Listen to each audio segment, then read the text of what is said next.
Est-ce qu'on est coordonné? Ça semble aller. On va partir. On va démarrer pour cette étape du Grand National du Trot sur l'hippodrome de Saint-Brieuc. Les voilà partis avec un départ qui a été très bon le long de la corde pour Nicolas Bazir avec le numéro 2 Gamin Jabba.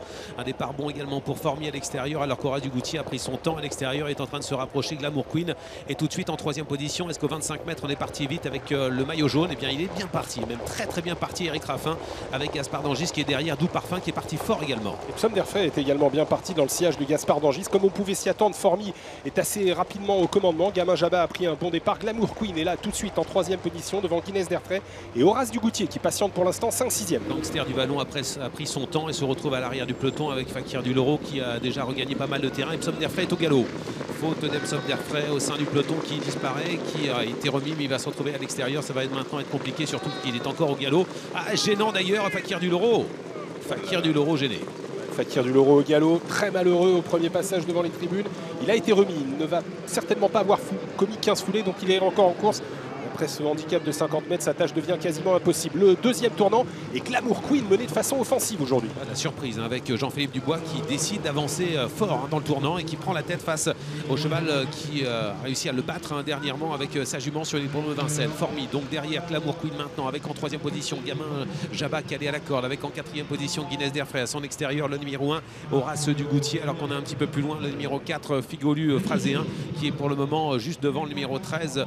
Il s'agit de Doux Parfum, alors que Gaspard d'Angis essaie de sprinter pour revenir sur les concurrents de tête qui vont quand même assez vite. Et nouveau relais, Glamour Queen va laisser passer Formy qui reprend la tête. Ouais, ça ne laisse pas pour l'instant la possibilité aux chevaux qui étaient à l'arrière après 500 mètres de se rapprocher, car après l'accélération de Glamour Queen, il y en a une nouvelle avec Formy qui vient, et cette fois-ci Horace Dugoutier qui va sûrement essayer de faire un bout pour ne pas rester à 2. Ce qui veut dire qu'on a fait un premier tour de piste, Alexis, extrêmement soutenu, extrêmement rapide. Est-ce qu'on va pouvoir souffler un petit peu dans le parcours maintenant? Pour le moment, on va toujours à un rythme régulier. Sous l'impulsion toujours de Formy avec en deuxième position Horace Dugoutier. Glamour Queen est calé à la corde. Horace Dugoutier qui est la position à donner au vent, ce qui n'est pas simple. Dans son dos très bien. Alors que Gaspard d'Angis il a fait une petite faute. Il a failli complètement se perdre dans ses allures, mais il a été remis par Eric Raffin qui le rééquilibre, se plaçant toujours derrière Doux Parfum alors qu'on passe devant les tribunes. Guinness d'Airfray attend à 2 au carré. Elle est très bien placée. Gamin Jabba est coincé à la corde en 5e position. Et ça va bien pour Formy à un tour de l'arrivée. Il contrôle. Horace Dugoutier n'a pas spécialement fait le forcing pour prendre la tête. Formy l'a gardé. Glamour Queen a désormais une très bonne position dans le dos de l'animateur devant Guinness d'Airfray. Gaspard d'Angis, après son hésitation, a vu ses oreilles être débouchées. Il est dans le sillage de Doux Parfum. Notez que Fakir du Loro se retrouve maintenant hors course. Il est beaucoup trop loin pour espérer faire l'arrivée, alors qu'on va aborder la ligne en face dans quelques instants, le dernier kilomètre, avec toujours l'avantage pour Formy.